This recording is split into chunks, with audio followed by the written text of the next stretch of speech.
Hello, everybody. So, welcome back for week 6 of our game development class. Got a few things to talk about today. Audio is the next section, the reading section this week. We'll look at that. That one might get pushed back to Wednesday. There's quite a few things to it, but for Wednesday, does anybody want me to cover creating game music? Just like a simple intro. Usually I see a head nod. Okay, I'll add that on Wednesday's list. Just some basics of like MIDI sequencing, building electronic music, and some key points about uh, how to how little changes in the rhythm can impact the emotion. So syncopation and anticipation sort of things, and work a little bit of that in there. But yeah, for the audio files in this class on your games, you'll probably just download some assets. There are lots and lots and lots of sound effects available for free, and lots of game music available for free, because especially the really big games, AAA games, the sound developer doesn't make just one song, right? They'll make 20, 30 songs, pick the best one, and then they don't want the others just to go to waste if they spend a bunch of time creating that music. So they just make it available for free or cheap, uh, since they would have already got paid for it. We'll talk a little bit about music, uh, making game music, really how we change the rhythms around to get certain emotional impacts is the kind of what we're covering, some basic MIDI sequencing. So we have nice loops going.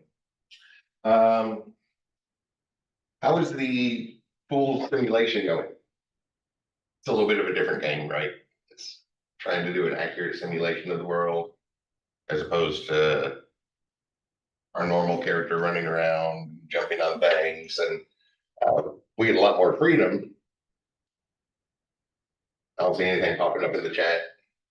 People in the classroom kind of looking away. So I have a couple things I want to go over today, and maybe a little bit more on Wednesday, to just kind of show you how I would do some of those things. At least one haven't started it yet. So yeah, it's doing accurate simulations, so that's why we were looking at all that physics stuff earlier. The rigid bodies will carry most of the work. So really all we have to do is set up the movement to apply the initial force from the full cue to the cue ball. And then from there, the physics programmed into the game engine should take over. But we'll look at a couple things there. Yeah. Have y'all started on the modeling for that? I haven't started any parts of it. There's still a couple days. There's the step-by-step videos. If you look at the learning modules page for this, actually it was for last week. There's some step-by-step videos going through them, making the models, so they shouldn't take all that much time. But if you have any trouble, let me know. I don't think they're going to take all that much time, but again, I first learned 3D modeling over 30 years ago, so my perspective might be a little skewed. Plus, formal training on at least one of the degrees that I got. So I don't think it's going to take much time, but if you need any help with it, let me know. We'll look at a little example on that.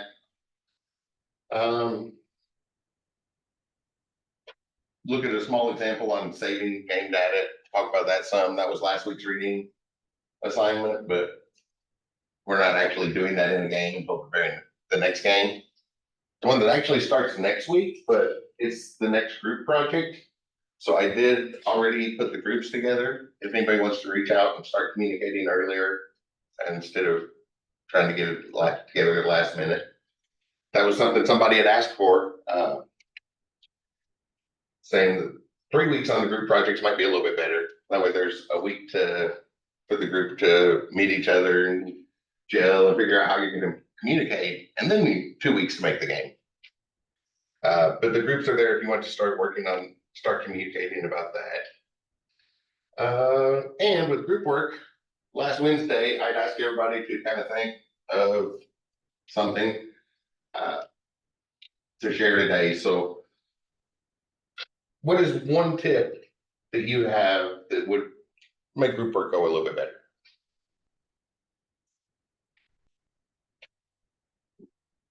Angela, you have something?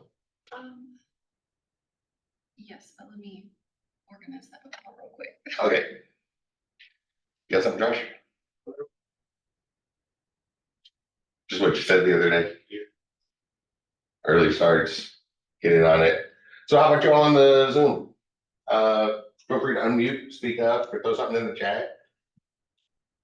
I know I've got a couple emails from people that had thoughts. I think for me, I had not used the groups option on Zoom or on the Ivy Learn much. So I think maybe even like a little tutorial on how all those pieces work. As far as the discussion within the groups and the pages and the files, how the files are turned in. I think all those things would be helpful. Okay. And put something like that together. We can take a look at that in here too. Probably take a few moments to do that. Those of you on the chat, any thoughts? Jenna, you got anything? Yeah, I was typing thing up. I'll be talking.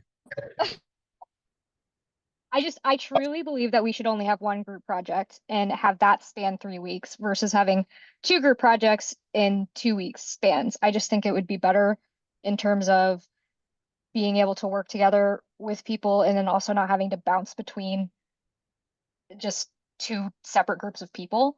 I feel like that's for an 8-week class, that's just a lot. That's my opinion. Tried to keep them small projects. Like they're not massive, were they? It didn't take that long to do the couple levels. Well, I know one person went back and completely redid it. When you go back and completely redo it, that always makes it seem like it takes way more time. But trying to keep them small. I will add that to the feedback though, Jenna. So the funny thing is the maps I made initially were larger than the actual game maps that we were to duplicate. So once I was told these are the ones that we're doing, it took me maybe at most an hour to put it all together instead of having to plan and put it together. Okay, yeah, that was my expectation when putting them together, was that if there's 3 or 4 people in a group, then it would be about 2 to 3 hours of work for each person spread out over the week. But I think it didn't quite work out that way.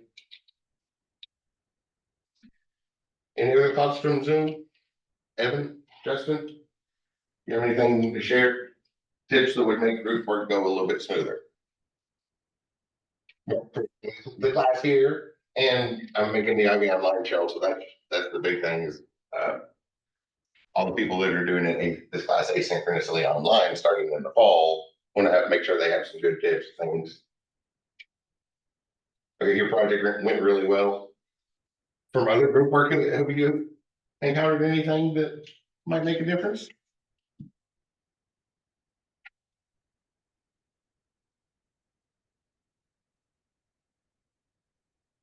Yeah, Drew, do you have any ideas?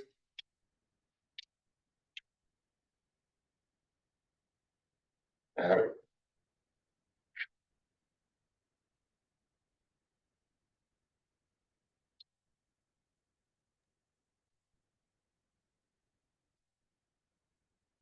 saw you on mute for a second, Justin. Did you have something to share?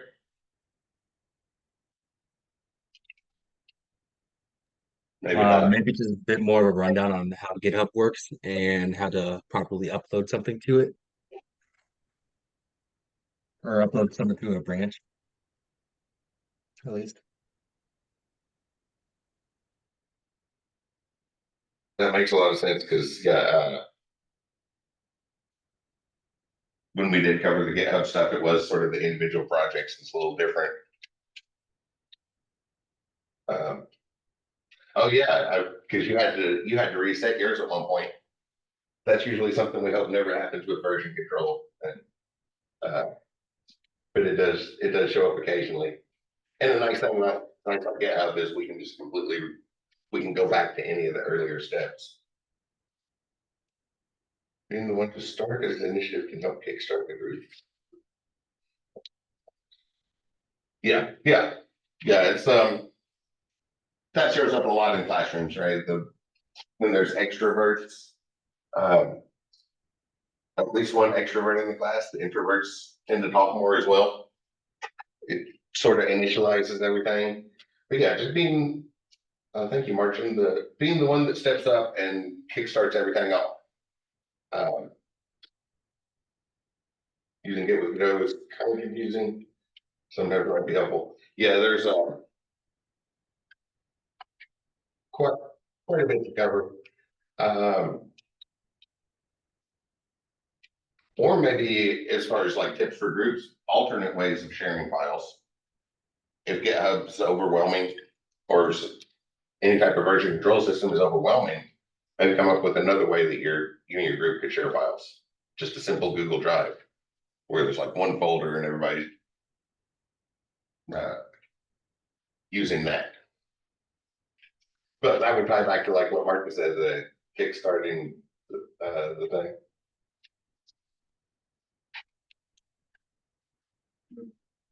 At the end of class, I guess we can go into breakout rooms with whoever is on the Sure. Yeah, communicate how to this. that works because yeah, the plan for today was like normal. We're gonna leave about an hour of time to work on the next project. I was thinking the pool project, but if you want to work on the group project next, that works too. Yeah, if you think of anything else, put it in the chat, send me an email. I guess we can look at this real quick. Like Angela suggested, and Alexandra sent me an email that had a very similar suggestion about communication and stuff. There are a lot of tools in Ivy Learn ready for to make collaboration a little bit easier.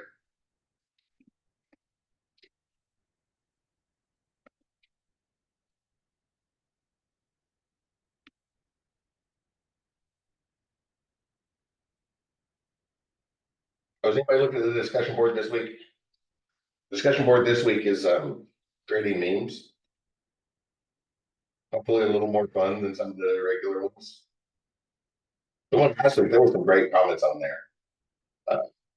Y'all had some great ideas for that game design. Those style discussion boards always seem to go much better than the typical ones.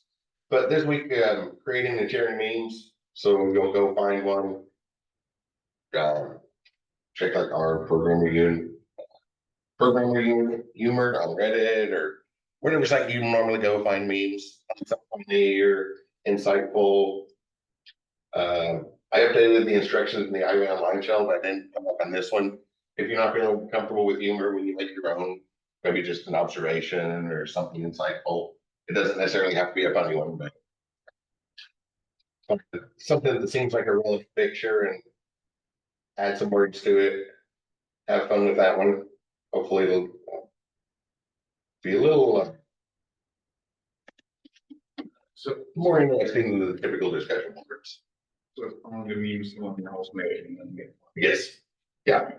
Find one and then make one. So if we go to like the group tabs, Let's zoom.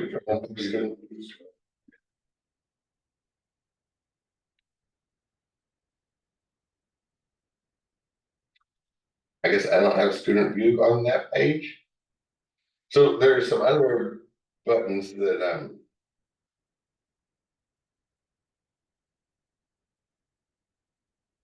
turning the applications on.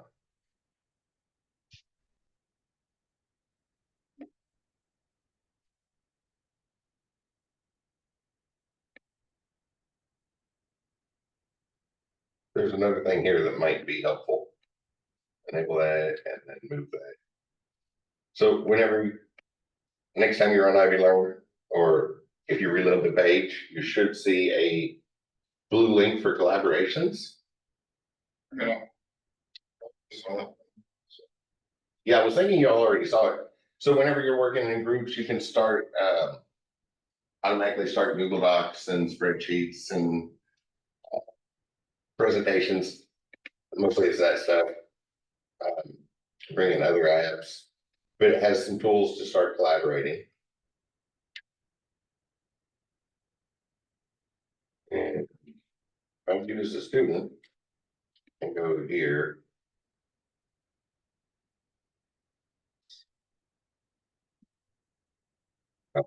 Yeah, I can't really look at any of them. There's some tools, obviously, we would see who's in the group with us, all of that stuff.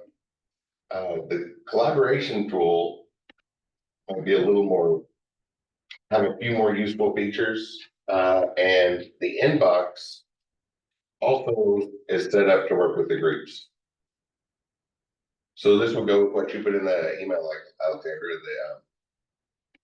so if you go in the course and whenever you're searching for somebody, you go to the groups, you can just choose your group all at once and send a message to everybody in the group all at once. That can be a little bit really useful and build up email chains for the non-time sensitive stuff, right? Probably have chat rooms where can communicate immediately, but sometimes not everything is time sensitive. Sometimes we can just leave a message and people will see it in a couple days. Those can be really useful for that. But in general, kind of like the last one, that's left open so that y'all can figure out what's going to work best for your particular group. Because everybody has different schedules, different communication methods they prefer. And mix and match, see what works out. I'll go through and get all of the things ready. We still need to share screens. Next up is examples. I'll go through and gather up all the collaborative tools there on Ivy Learn and prepare something. We'll talk about that a little more on Wednesday. The key thing about that, if you have any thoughts, suggestions, things that might help people, feel free to share. And I will be putting a list together to help the Ivy Online students because in the fall they're all going to have those group projects. So next thing is we actually get into a little bit of game development stuff again. We want to talk a little bit about saving. I guess we have to make a quick example so we have something to save. I'm going to do, I don't know, sort of that default platformer thing again. New game project 2. So saving is pretty easy. Just like always, we just write it to a file. There's a couple different options. And usually when we're putting the game together and debugging everything, we're going to use a different option than when we actually release the game. We'll talk about that in a moment.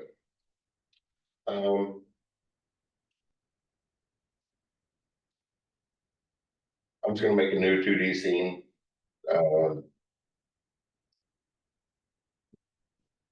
I use the default icon to put up something like a platformer.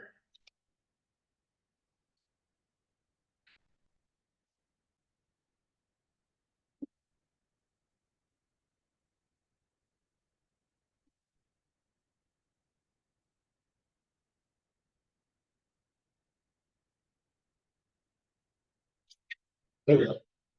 So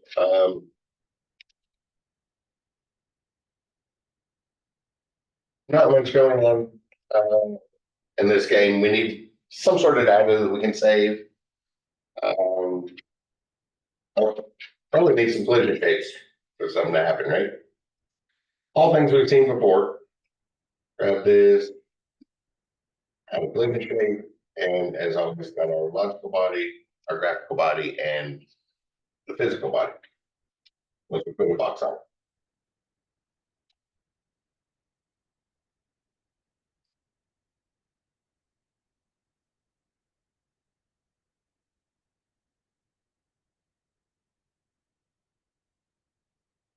Just through a shape where something can happen.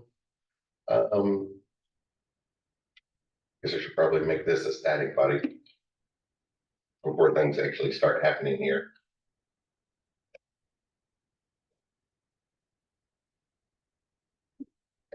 Wish.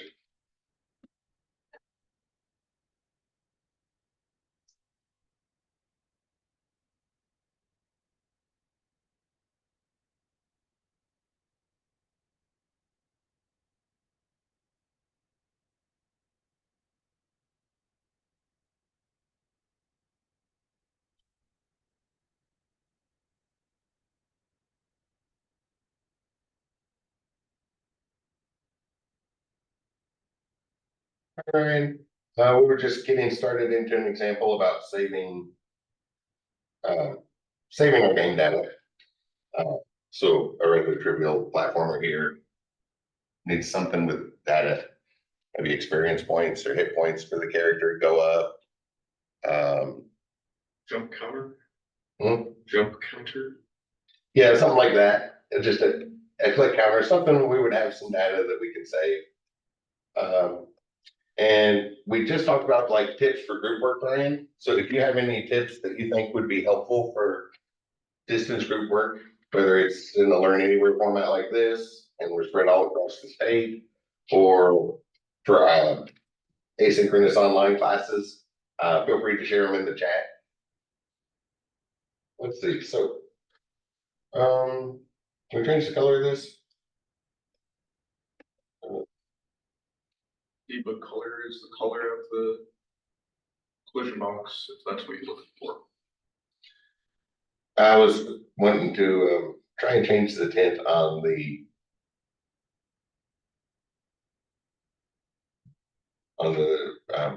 actual graphics, but I guess I can't change the color of the box. Well, I mean, you know, clicked on Oh. that animated clip. Thank you. I was on the wrong texture.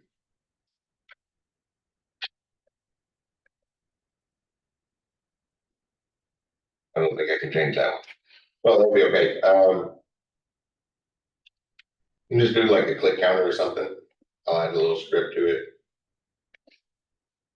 We just need something random, something to be changing here. You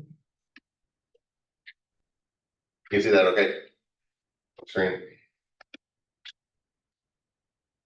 Well, as always, we've got our two methods we'll need. We'll set up a function to initialize everything, and then our function to actually do something as the game goes on.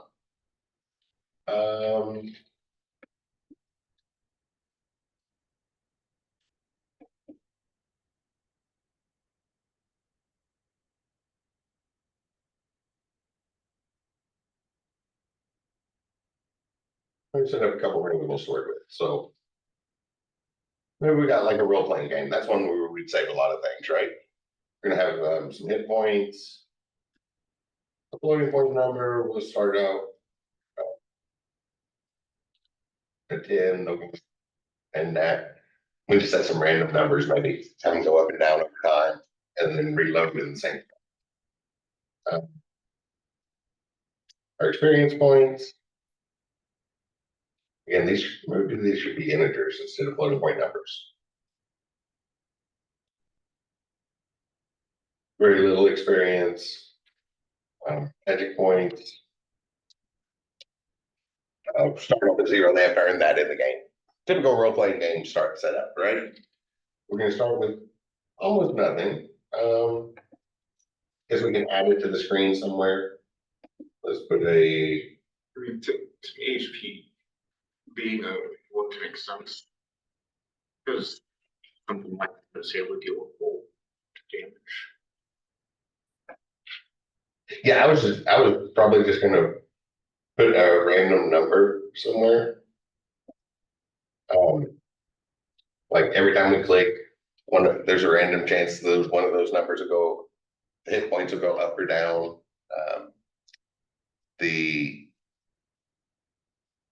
Yeah, and the experience points goes up and down, some, so we can see it changing.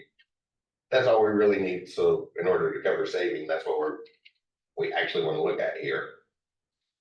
So that'll work. So we go back over to our script, and just get a reference to that text label and put those numbers. Right on that. I'm gonna call it label. So,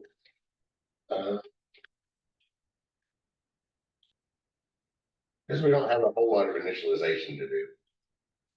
I'm just adding some white space, so I'm not typing at the bottom of the screen here.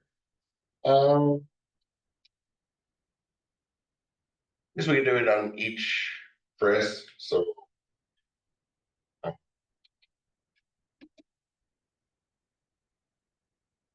We'll maybe match the space bar. Is action just press, so every time we press it once.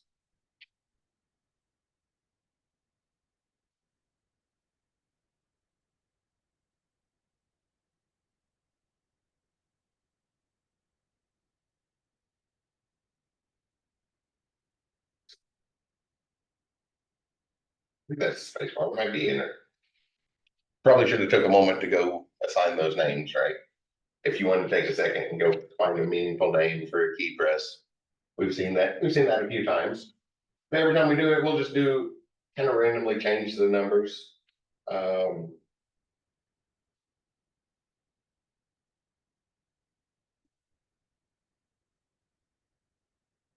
So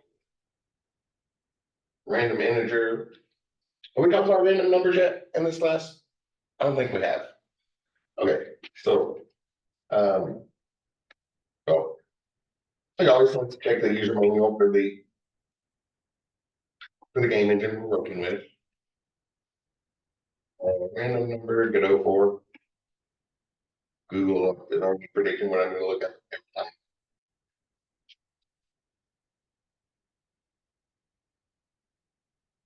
So set up a random number.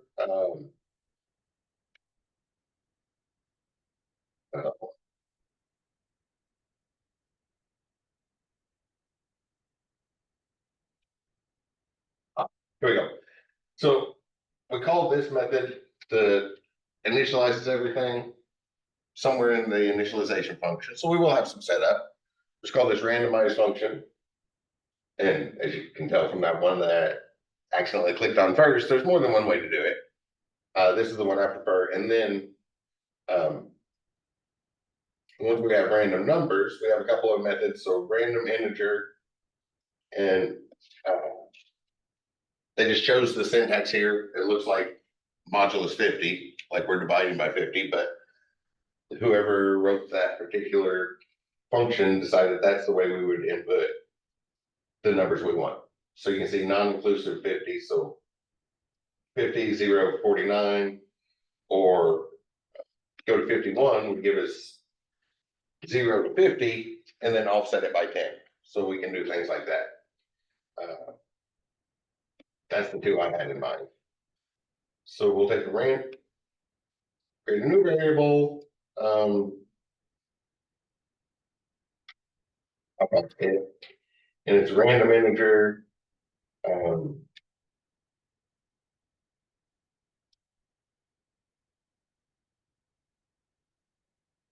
So if we say 5, that'll give us some number between 0 and 4, and offset it by 3. Then we're some number between -2 and +2. So our hit points are going to go up or down every time we hit that 3. Which, in not a compressed example like an actual game, there'd be a whole lot of going on to make the hit points go up and down in a role-playing game, but hopefully y'all can fill in that with your imagination, makes sense. our numbers will be changing, that's the important part.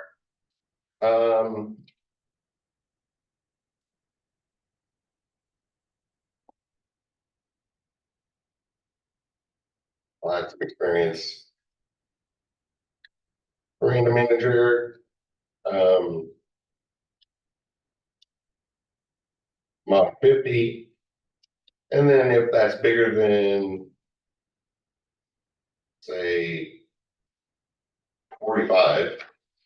So what's that come up to? A 1 in 10 chance? 1 in 10 chance that our experience points will go up.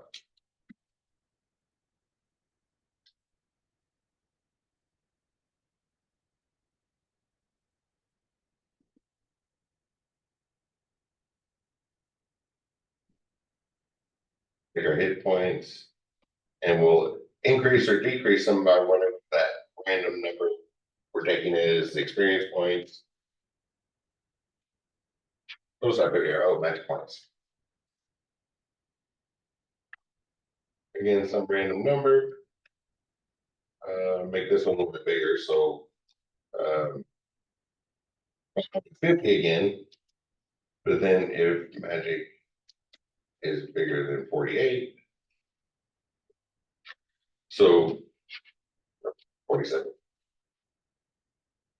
So there's only 2 chances out of 50 that this one's gonna go up or down. But if as we spam our thing over and over again, we should see these numbers. Okay.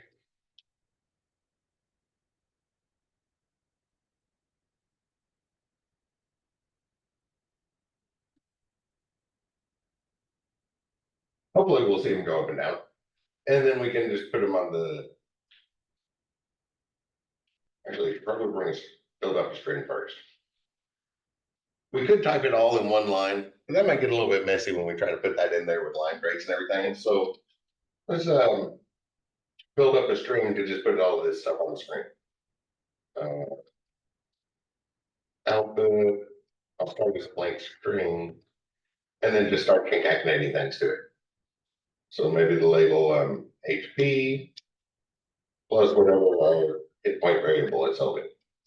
So inside if the F that has magic, shouldn't the thing that is increased by 1 be MP instead of magic? So that's a variable set up earlier. Well, I started at 0, so yeah. So were you thinking like decreasing it? No. If you scroll down, you put if magic is greater than 47, magic plus equals 1. Yeah, I was like start at 0 and then that's like gaining. Isn't that the wrong variable right there? Should that be? Oh, yes, it is. Thank you. I misunderstood what you were saying. Good catch. Oh, plus line break. Then we'll add our other label. Show whatever the experience points are. And line break. Add our other label.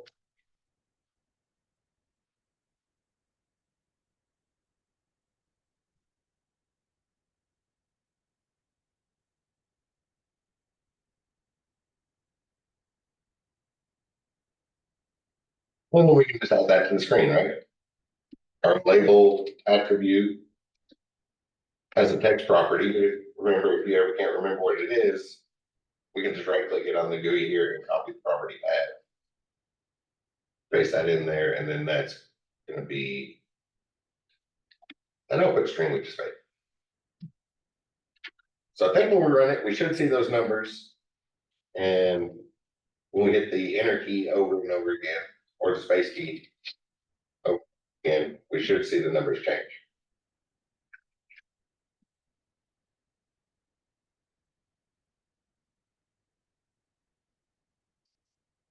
I think I left something indented that shouldn't have been indented. Because it didn't show until I hit the space bar, but we're seeing those numbers change.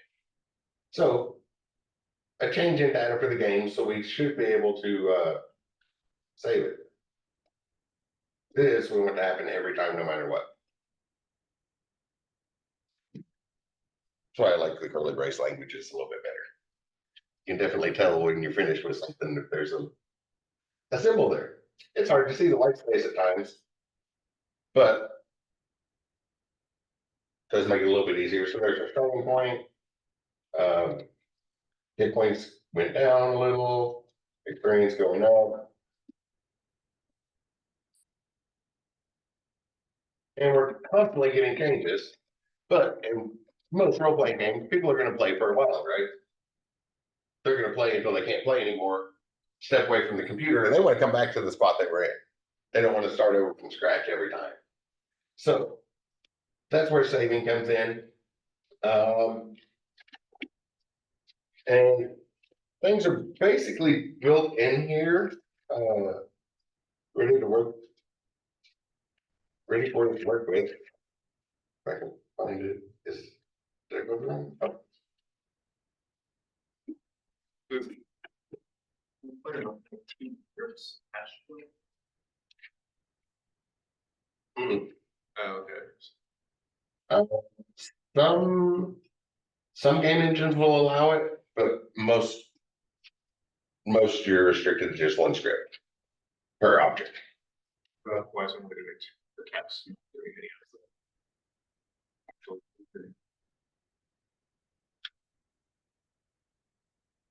Oh, what you're doing? Well, because the movement script is in a completely different. Oh, okay, so that makes sense. In that situation, you could put the movement on the character, and if you added movement, put movement on the character, and then put that the key press thing here on the world, on the root node, or have some other node handling the key press.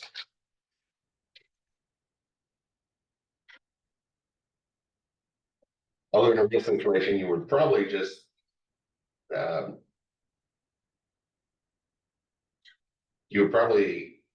copy and paste it over to the same script. So I'm going to make another function here for saving data. That way it's nice and organized in an example. Same game, that makes sense.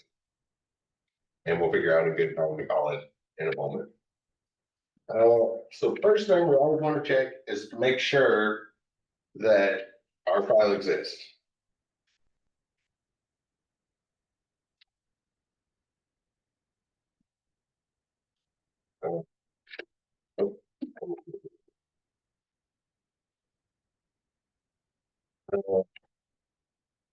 If it doesn't exist, it will automatically create. So we have two functions. We'll have a save the game and load the game when we come back.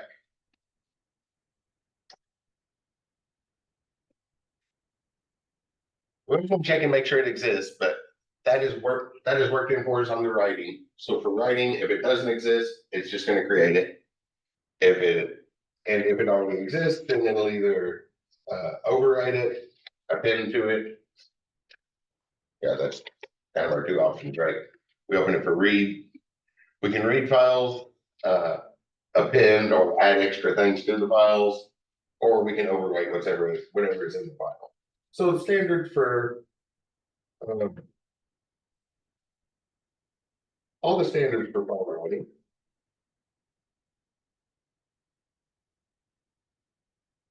I just quickly printed out an example of a game that had stuff saved in there somewhere. Oh, there it is, at the very last page. I probably should have made a short example to print out to refer to. So we need some sort of file handler. I'm just going to call it file. And I'll use the walrus operator for the type. I didn't want to talk very quickly, notes on the board. So what we're creating here is a file handler.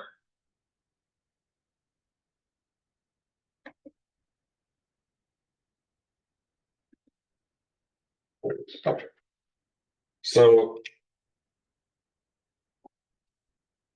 a file handler isn't the same thing as a file. The file is where we store the data. The file handler is the thing that can see the data. I like to think about the old reel-to-reel, like back in 1960s computers, where we had the tape rolling by with main, really all it was iron shavings in between two layers of Scotch tape. And we'd run them past two magnets. One of them, I'll draw a little magnet like this. One of them is locked in place and does not move. And the other one would be on a spring so that it bounces up and down. And then it goes over to our actual computer, since I'm drawing the 60s, when I'll draw vacuum tubes and all the big pieces, that great big stuff. So the file itself would be the tape.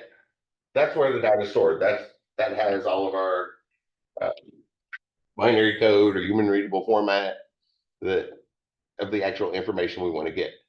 What we have here, what we create and work with, are the file handlers. So either the read or write head. The head that is held stationary, we put that in place, and then that changes the polarity of the iron shavings inside the tape. So it changes the data that's there. And the read head is on a spring, so as those magnets inside of that tape roll past, it causes that to bounce up and down, and we get our signal that way. But that's really what we create and work within our code. It usually doesn't make much of a difference. It's going to seem like we're working directly with the data, but sometimes, especially when we're doing it at the programming level, the file handler has different capabilities than the file itself. So remember, we're just working with the thing that can see the file here. And then, yeah, all the stuff's built in. So let's just kind of go over the examples. It was last week's reading assignment, so hopefully you saw the objects we have to work with and a couple of the methods in them. And did the knowledge check. Were there any questions in that knowledge check I need to double check this week? Have y'all done that? Everybody falling behind? Okay. Yeah, it sounds like people are starting to get overwhelmed. So by the end of this week, expect some little slight adjustments to our upcoming workload and due dates. Because yeah, it's this is a very heavy subject, right? It takes a long time to do everything, so might be a little bit overloaded, right? So expect some changes by the end of the week. I'll review what we have upcoming. So back to this, we have the file access object, and we're going to open that file to look at it. And then the file we want to look at, it's built into Godot, right? We have this folder here that goes with our game project, the resource folder. That's where all our assets and everything that we work with is. And it's always going to be called that. And it's just in the project files, right? If we actually go Explorer, regular file explorer, and probably one of these with no name. So there's all our resources. But when we build the executable and load that standalone version of the game on somebody else's computer or on a server where they can play through the web page, we're not going to have that same. We can't work in that same project because we won't have these resources or this resource folder at that time. So we need a different place to put it, and we really need to let the game engine handle it because we don't know where we're going to put this game, right? It could go on a web, could load it up to itch.io, could put it on Steam, could put it on a private site people can play. Right? And all of those are going to be handled differently. But the game engine knows it's going to be handled on there. It is standard, so whichever one it goes to, it'll be able to work with the processing there. So when we're coding it, there is a special directory, kind of like we refer to this when the project folder is resources. So the : if you haven't seen it before, that means protocol. So here where we often refer to this as the resource folder, really what that is the resource protocol. And that's for directing us towards where our project files are. We also have one user, and the user protocol is going to work with wherever we release that game. So we want to use that when we save it. We'll look at where the debugging version is here in a second. And then we just need a name for the file. I'll call it game state.json.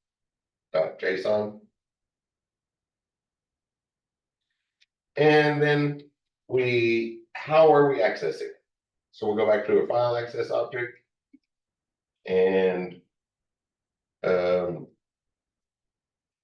there's write, read, write.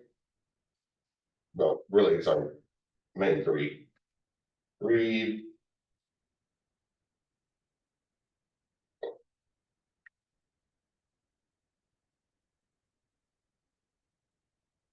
Yeah. Are we reading or writing it? Here we just want to write to that file. But right needs to be all caps. Oh, I was trying to figure out where the error was. Should have just picked it off the list instead of typing it myself. So the big thing is make sure you're using the user protocol. So that way, if you put your game on itch.io or Steam or wherever you feel like releasing your game, or make a desktop version or an Android version, or next week we'll be making VR stuff. So the game engine knows how to do all that stuff, but we don't know where we're going to put the game where it's going to be put at this point. Or maybe it's going to be put at several different ones, right? There's standalone versions or web versions, or you don't want to write different code for every single game. You might also release it for different operating systems. That's true. Yeah. And you don't want to do different code for all of them. So now we just need a place to something to put in that file. And you might notice I'm with the JSON file, which we're in the language based off Python. And by the time you get up to the upper 200 level classes, you've probably seen JSON a time or two, right? If we're transferring data, it looks just like a Python dictionary. Key value pairs. So basically a list. We use meaningful words instead of numbers to refer to things in the index. So we can set up some sort of dictionary to hold the data we want to save. I'll call it data.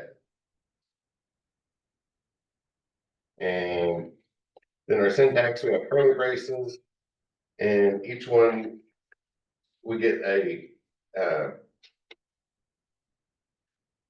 some key value pairs.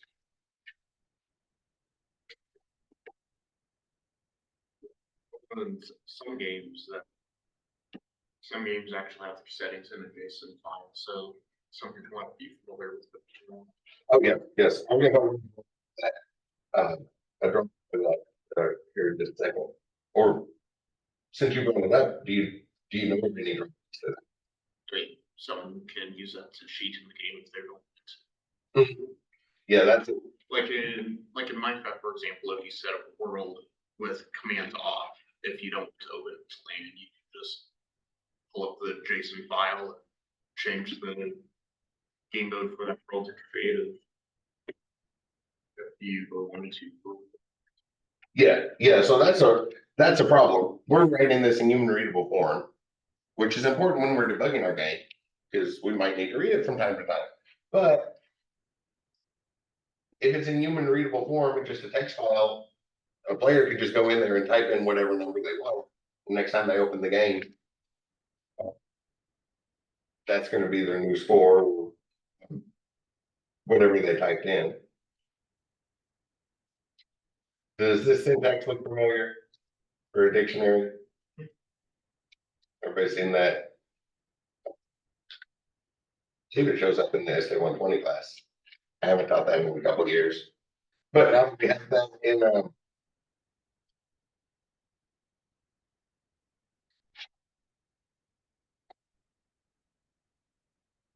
a format similar, key value pairs. So if we have it in a format similar to our file, we can just go ahead and route it to the file. And what we'll do is we'll access that reference we just created to the file handler. So our file handler has a method. Actually has a whole lot of storage. If you want to do just a byte at a time or collection of bytes, set up a buffer and do certain numbers. CSV files are also very, very useful in human readable form. But we'll just do a store string, and for that we can just pass a dictionary to a string, and it will behave exactly like JSON. So really, we're putting it in a different language.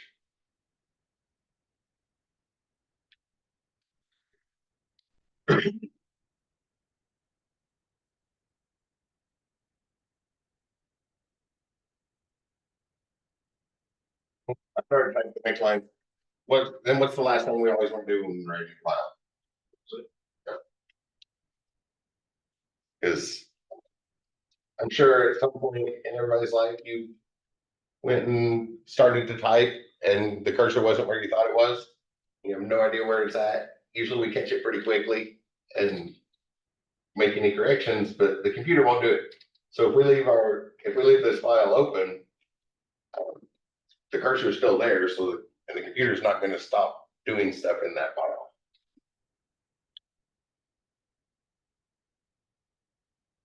Well, let's set up a way to call this. I'll just do a key press. Oops, didn't mean to close everything. So back up to our main loop function. Every time through, if we hear a certain key press, input is action just pressed. Oops.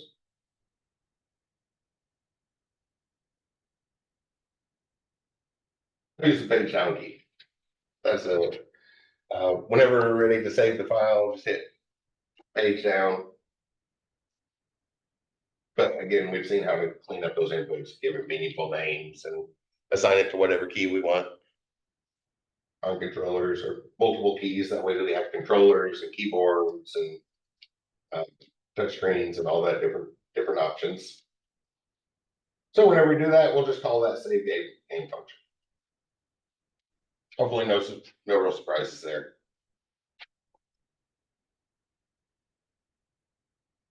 Just want to make sure and go through all this at least once. So as we start hitting the space bar, our numbers are changing. I'm jumping on what they are here, make sure it saves correctly. Well, since I have the zoom buttons.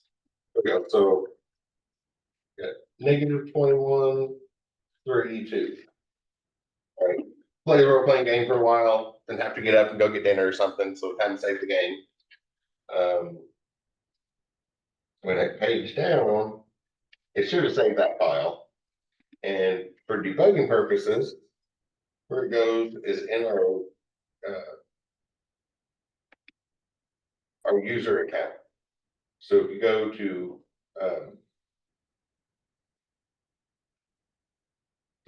your user folder,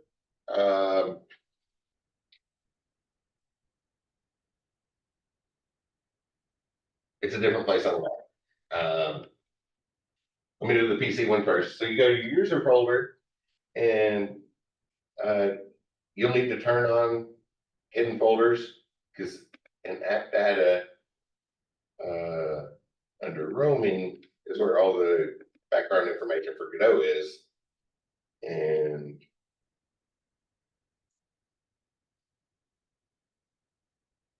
app user data, and then here's where all the stuff we save from each game.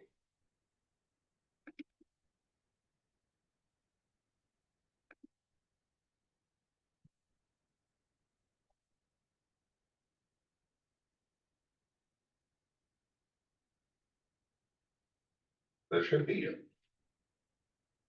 one with the name.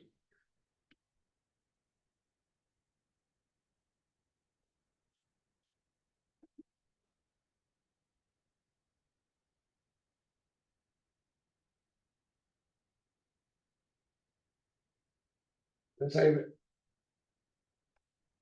I'm gonna add something else just to make sure it got saved. I'll save game function and then print saved successfully.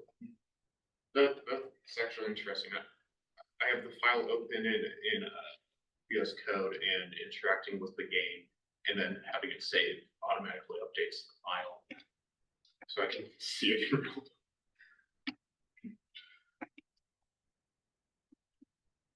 I'll look at it a few times just to get some different numbers. And when it page down, it says it saved successfully.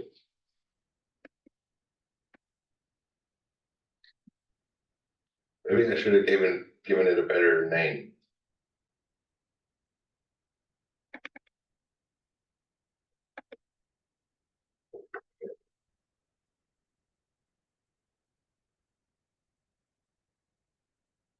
And for mine, I have one that's how we need to drive, so it was easy. Well, there it is. Okay, yeah, just wasn't seeing it. But yeah, here's the thing Josh pointed out a moment ago. Users could just kind of come in and edit this file. Change your hit points or magic points to whatever they wanted as a way to cheat in the game. So by the release version, we want to switch that to a binary file so that it's not human readable form. At least make them work to do something like that. Yes. How do you format it so it's separate lines? You could add line breaks in and stuff, but So is that just \n like in Python? so yes, \n, but that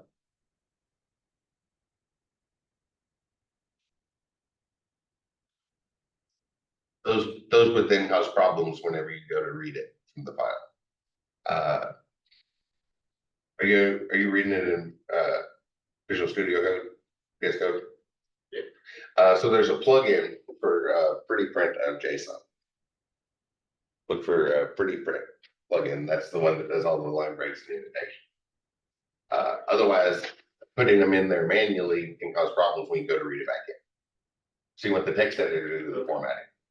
Even if when you load it back into the game, you tell it to strip out all the. Oh yeah, you just have to do that.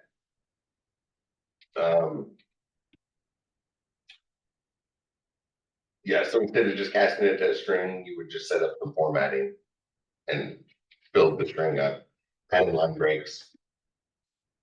Loading a game is about the same. So let me write down something so we can make sure, well. The big difference, we could copy and paste that and just change a couple of words from what's there. But I'm gonna the big difference is if we try to read a file that doesn't exist, everything's gonna crash, right? So we always want to check and make sure that it exists. File exists, and it's the same file, so I'm going to copy and paste the name from up there. So as long as that exists, oops. As long as that file exists, then we can kind of do the same thing.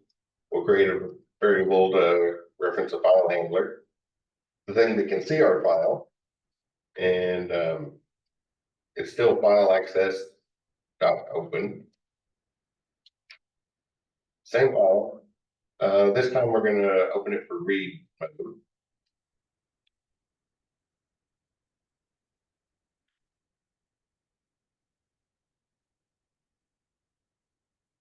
And then we'll have, once we have the file handler, I'll just call it that again.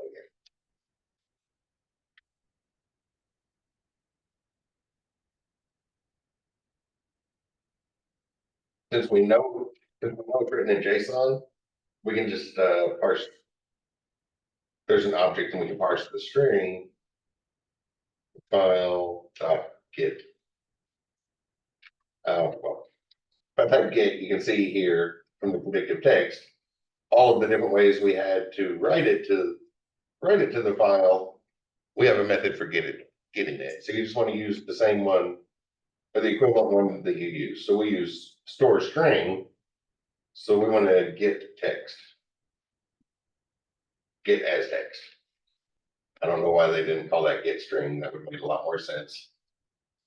Otherwise, the names all perfectly line up. So if you wrote it through SHA 256 encryption, you do get SHA 256 encryption. What am I getting an error message here? Your type is being imported.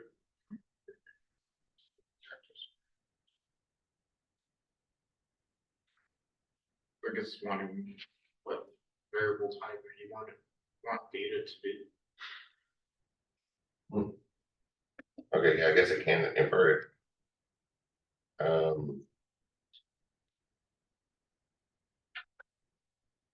Which is going to be a string.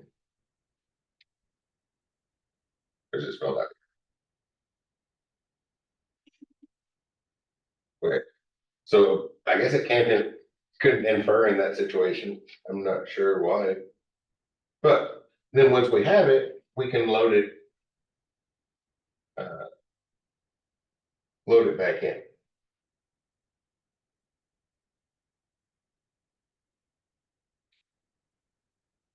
Actually, I'm going to take the type out.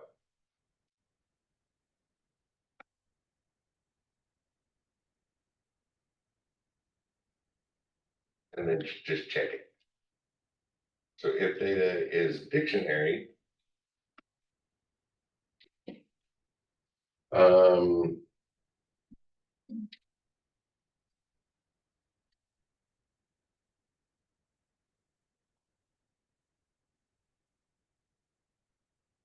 we'll set each of our variables.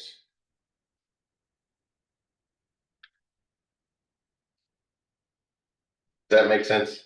You look at that line for a second. So instead of inferring what type it is, we'll just grab whatever it gives us and then check to make sure it's a dictionary. And then if it is, then we can just grab all this stuff.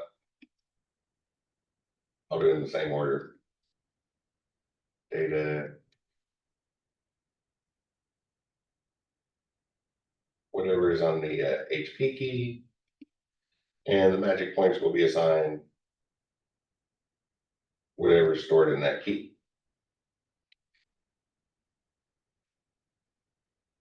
Else, I don't know, I'll print, could not load. Oh, I'll put it on the label. That way it's on the screen. So we'll set the label.text equal to error loading save game. Some sort of message so we can see what's going on with it. Does all the logic make sense there? Should be fairly straightforward from writing files in other programming languages. Things are usually very, very consistent. Oh, wait. I guess we need a way to call that too. I'll use the page up key. The input is action just pressed. UI page up.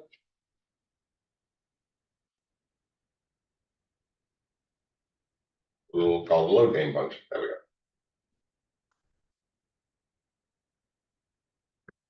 Can't remember what's in that file, but there's our starting point. So when we hit page up, it loads in, brings in the one from the other file. Hopefully no big surprises there or anything. All that, does it look familiar from other training things? So your final project has to have a save in it. I think that's the only one that actually requires a save point. So when you're working on your final project, you want to make sure to put that in there. And for us, you can just keep it as a JSON file. Ultimately, though, when you're ready to release a game, like Josh pointed out, that's something people can use to cheat. So you might not want to give them human human readable save data. Go for save. There we go. There are lots of options. Yeah, dictionaries just make a nice organized way of doing that. Binary serialization, here we go. But when you're ready to finalize it, you probably want to put it in a binary file. That way people can't read whatever it is. You can read through there, see what it is.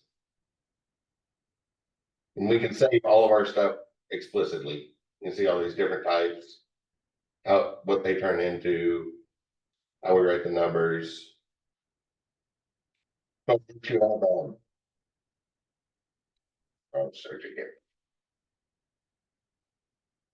Save binary. Go for.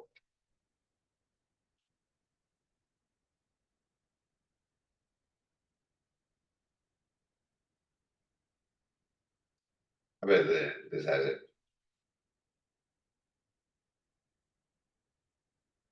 Oh yeah, nice little example there. So you can see it's still kind of the same thing. Just instead of storing a string, we just store bytes. So it just throws a bunch of binary code right into the file. Give it an appropriate file extension for binary. And then it's not so readable. But while debugging your game, you probably be able to read it.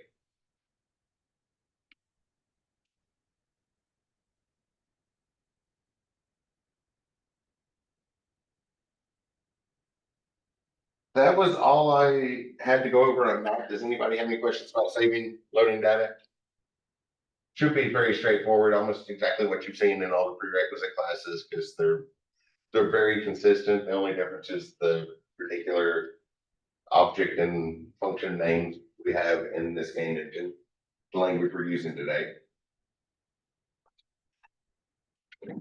So next up, I wanted to kind of look at the pool game, kind of do a couple things on that, just to make sure everybody has a good starting point for it.